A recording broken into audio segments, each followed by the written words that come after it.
بسم اللہ الرحمن الرحیم۔ السلام علیکم دوستو، آج کی اس ویڈیو میں حضرت محمد صلی اللہ علیہ وآلہ وسلم کو پیغمبری عطا ہونے کا واقعہ بیان کروں گا۔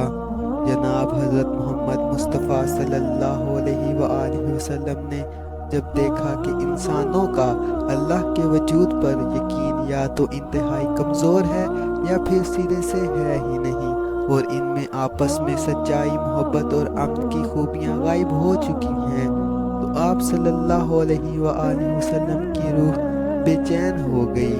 آپ صلی اللہ علیہ وآلہ وسلم کی طبیعت حساس تھی، اس لیے آپ صلی اللہ علیہ وآلہ وسلم کے قلب میں ایک نفرت کے انقلاب کی لہر دوڑ گئی۔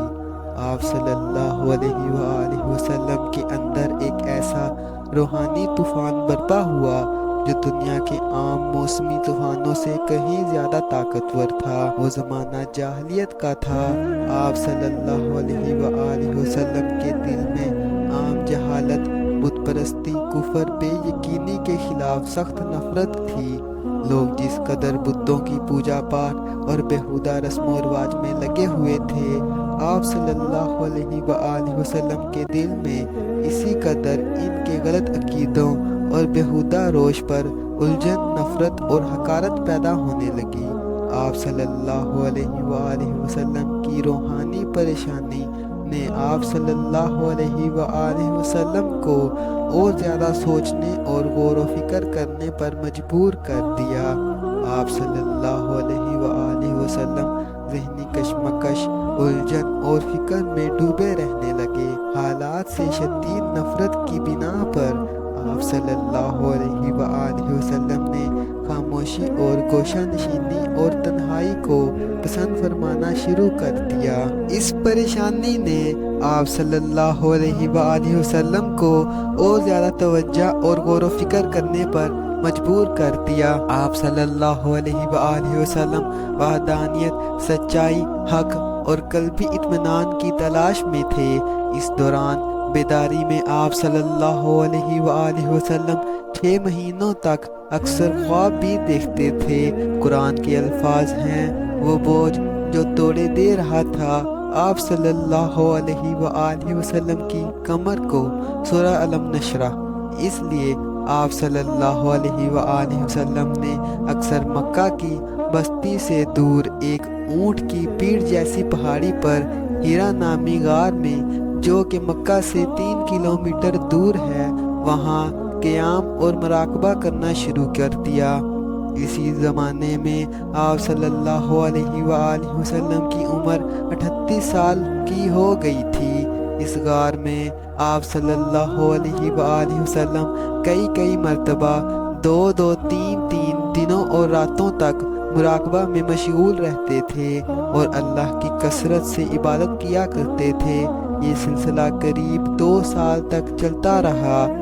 اب آپ صلی اللہ علیہ وآلہ وسلم 40 سال کے ہو چکے تھے۔ اب یہاں اسی غار ہیرا میں اللہ نے اپنے فرشتے حضرت جبرائیل علیہ السلام کے ذریعے آپ صلی اللہ علیہ وآلہ وسلم کو ایک رات پیغمبری عطا فرمائی۔ جب اللہ نے اپنا فرشتہ رمضان کی آخری رات لیلۃ القدر میں بھیجا تو آپ صلی اللہ علیہ وآلہ وسلم ڈر گئے اور پسینے پسینے ہو گئے۔ 10 اگست 610 عیسوی میں فرشتے حضرت جبرائیل علیہ السلام نے آپ صلی اللہ علیہ وآلہ وسلم کو سینے سے جکڑ لیا اور آپ صلی اللہ علیہ وآلہ وسلم کو یہ وحی پڑھنے کا حکم دیا کہ پڑھو، لیکن حضرت محمد مصطفیٰ صلی اللہ علیہ وآلہ وسلم پڑھ نہیں سکتے تھے کیونکہ وہ تو امی تھے۔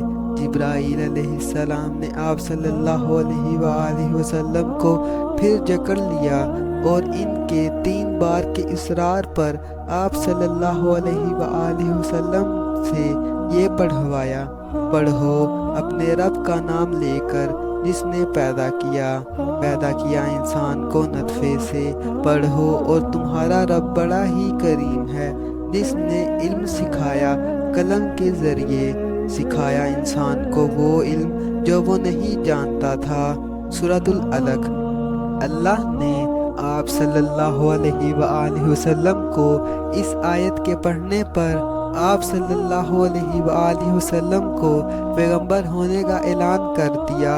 اللہ سبحانہ و تعالیٰ نے اس پہلی ہی آیت میں کلم کا ذکر کر کے انسان کو علمی اور روحانی تربیت حاصل کرنے کا پیغام دے دیا اور سکھایا انسان کو وہ علم جو وہ نہیں جانتا تھا۔ اس پہلی آیت میں اللہ تعالیٰ نے انسان کو 4 بنیادی اصول دے دیے ہیں۔ پہلا کہ انسان کی پیدائش ایک حقیر نطفے سے ہے، اس لیے انسان کو اللہ تعالیٰ کے قانون سے روگردانی نہیں کرنی چاہیے۔ دوسرا، اللہ تعالیٰ نے انسان کو قلم کے ذریعے ہدایت دی کہ وہ علم حاصل کرے، وہ اپنی ذہنی اور روحانی استعداد کو استعمال کر کے انسانیت کی خدمت کرے۔ تیسرا، انسان کو ہمیشہ یاد رہے کہ وہ اللہ تعالیٰ کے رحم و کرم اور عنایت کا ہمیشہ حاجت مند ہے۔ چوتھا، انسان کو غرور، فخر اور تکبر سے دور رہ کر انسانیت کی خدمت کرنی چاہیے۔ فوراً ہی اللہ کے بھیجے ہوئے یہ الفاظ کہ اللہ کے سوا اور کوئی معبود نہیں ہے اور محمد مصطفیٰ صلی اللہ علیہ وآلہ وسلم اللہ کے پیغمبر ہیں، آپ صلی اللہ علیہ وآلہ وسلم کے قلب مبارک پر نقش ہو گئے۔ اس طرح آپ صلی اللہ علیہ وآلہ وسلم دنیا کے آخری پیغمبر ہو گئے۔ پہلی وحی آنے کے وقت آپ صلی اللہ علیہ وآلہ وسلم کی عمر 40 سال 6 مہینے اور 12 دن تھی۔ جلد ہی یہ کلمہ دنیا جہان میں نیا انقلاب لانے والا تھا۔ اللہ سبحانہ و تعالیٰ نے اسی بات کو قرآن مجید کی سورہ احزاب میں اس طرح بیان فرمایا ہے: محمد اللہ کے رسول ہیں اور سلسلہ نبوت کی تکمیل کرنے والے ہیں۔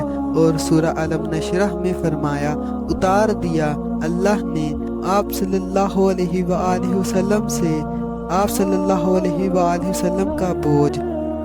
پھر آپ صلی اللہ علیہ وآلہ وسلم نے اسلام کی تبلیغ خفیہ طور پر شروع کر دی۔